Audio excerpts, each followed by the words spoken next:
Class in the series of case studies revision for term 1. This is case study number 4 from the CBSE site. So just take a screenshot and we will discuss this. So this case study, as you see, as we just did,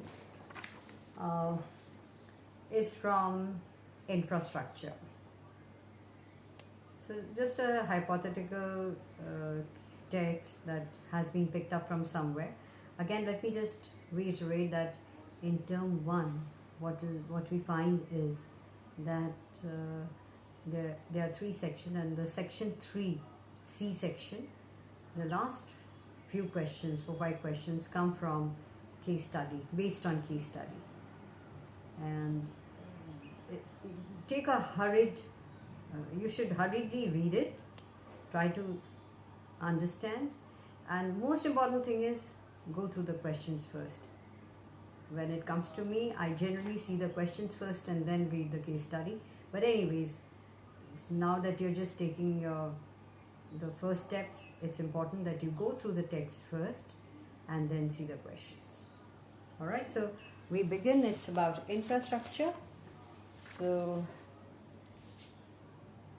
without wasting much time, let me read case study 4 hai. Read the following hypothetical text and answer the given questions. So there are 4 questions given. तो आज मैं question पहले पढ़ती हूँ. जैसे identify the main category of infrastructure mentioned in the above paragraph.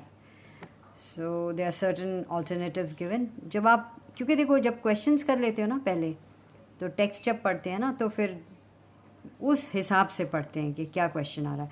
जैसे second है, the demand supply gap of major infrastructural facility like power transport can be met through, and you have to fill up whichever answer that you feel is correct, you can put it there. और third है कि state whether the given statement is true or false. Infrastructure is often called as a lifeline of the economy of a country, as it helps in increasing the productivity of the factors of production and enhancing the quality of life.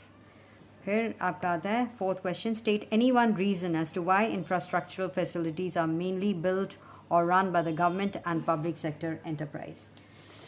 So this is based on your studies, right? So let me just read it पहले पढ़ते हैं. Infrastructure is often called as a lifeline of the economy of a nation. It comprises, lifeline मतलब basically life ही, जैसे सांस लेना, अंदर जाना, बाहर जाना, that is our lifeline. ठीक है ना? वैसे इंफ्रास्ट्रक्चर कहा जाता है कि इकोनॉमी की लाइफलाइन जो है वो इंफ्रास्ट्रक्चर होती है.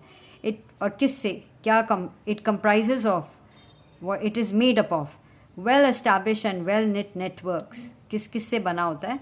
Power, telecom, ports, airports, roads, civil aviation, railways and road transport in a country. ठीक है, तो ये almost they all come under economic infrastructure. आपके दिमाग में आ जाना चाहिए. Countries need adequate infrastructure so that various economic activities in an economy are executed efficiently, smoothly and above all in time. तो अगर कंट्रीज़ को इनफ इंफ्रास्ट्रक्चर होना चाहिए ताकि सारी जो इकोनॉमिक एक्टिविटीज़ है ना, वो इकोनॉमी में अच्छे से, efficiently means the most best possible manner, smoothly और टाइम से सारा ख़त्म हो सके. The deficiencies in the of infrastructural needs of a nation cannot be made up through imports. Rather, the best approach is that it must be created within the domestic economy to put it on through the higher growth trajectory. तो ये कहते हैं कि infrastructure जहाँ पे कमी है, जहाँ की वो नेशंस इम्पोर्ट लेके उसको पूरा नहीं कर सकते हैं. बेस्ट अप्रोच क्या होगा कि आपने इसको अपने डोमेस्टिक इकोनॉमी में ही क्रिएट करना है, अपने आप बनाना है, और तभी हम एक हायर ग्रोथ की कोर्स पे, ट्रैजेक्टरी क्या होता है, कोर्स होता है, उस पे चलें, प्रीसेट कर सकते हैं, उस पे चलना होता है. However, building of infrastructure requires large and lumpy investment. लेकिन इंफ्रास्ट्रक्चर के लिए आपको बहुत लंपी मतलब बहुत सारा, बहुत ज़्यादा, मतलब हिसाब ही नहीं, इतना इन्वेस्टमेंट डालना पड़ता है. And has a relatively long gestation period. और उसका बनने का समय भी ना बहुत टाइम लगता है। ये नहीं कि आज आपने कंस्ट्रक्ट कर दिया तो कल हो जाएगा। जैसे कोई भी इंफ्रास्ट्रक्चर आप बना रहे हो, पोर्ट ही बना रहे हो, it takes a long time. तो जैसे आप डैम ही बना रहे हो, एक दिन में थोड़ी बन जाएगा, एक साल 6 महीने में थोड़ी बढ़ेगा। It takes a lot of time. Due to this fact, infrastructural facilities are either built or run by the government and public sector enterprises. यही तो कारण है जो कि इसलिए गवर्नमेंट इसको बिल्ड करता है, क्योंकि गवर्नमेंट है, चलते आ रहा है। कौन सी पार्टी आई गई, दैट्स अ डिफरेंट मैटर, लेकिन गवर्नमेंट चल रहा है। जो आपके पब्लिक सर्वेंट्स हैं वो चल रहे हैं, एवरी एडमिनिस्ट्रेशन चल रहा है, एवरीथिंग इज गोइंग ऑन। कोई आया गया, हेड कौन है, इट डजेंट मैटर, वो जैसे चलता रहता है। इसलिए so and if private sector is permitted to make investment and run infrastructural projects, they must be regulated in order to ensure quality infrastructure to one and all in the society. और अगर यदि हम सोचते हैं कि भाई चलो privatise करते हैं या परमिट कर देते हैं कि प्राइवेट सेक्टर आप भी आके बनाओ, तो आपको उनके ऊपर एक डंडा होना चाहिए। दे हैव टू, मतलब उनके किसकी देख रेख में होना चाहिए, गवर्नमेंट की देख रेख में होगा तभी सही रहेगा। नहीं तो भाई हम प्राइवेट सेक्टर है, कुछ साल के लिए हम हैं, हमने जो करना है पूरा हमने फ़ायदा उठा लिया और निकल गए, तो ये नहीं होना है। इसलिए जो गवर्नमेंट है वो इंश्योर करता है कि क्वालिटी इंफ्रास्ट्रक्चर बन रहा है।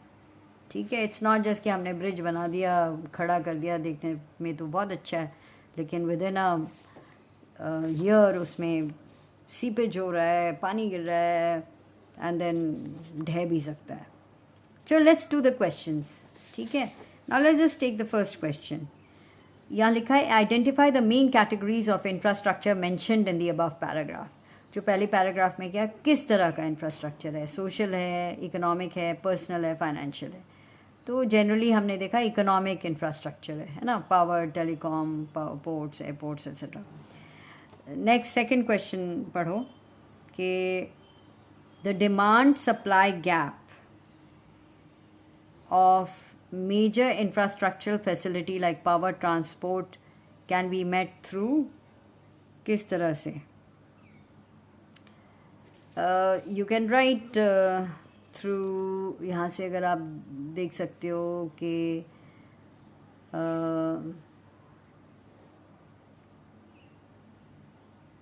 best approach will be within the domestic territory high growth.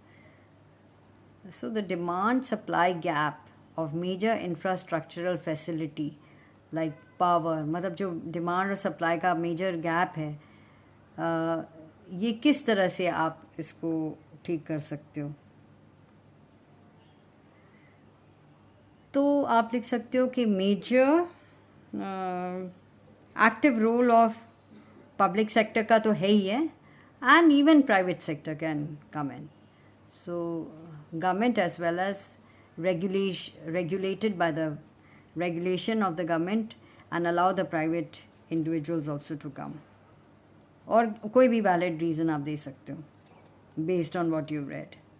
Question 3 है state whether the given statement is true or false. Infrastructure is often called as a lifeline of the economy of a country as it helps in increasing the productivity of the factors of production and enhancing the quality of life.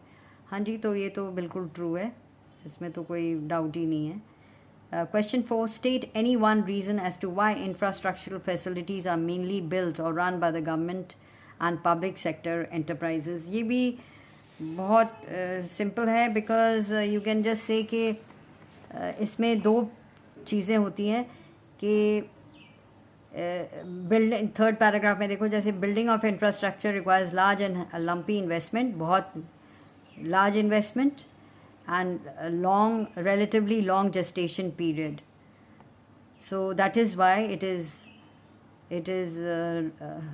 infrastructural facilities जो है, they are built or run by the government and the public sector enterprises. That is, and one reason देना, you can write heavy investment required or long gestation period. Okay, so once again let me just tell you, please read this की study को at least 5 बार पढ़ो इसको, और फिर आपने देखना है क्वेश्चंस देखो and try to answer with what knowledge you have plus what you have here. Okay, chalo then.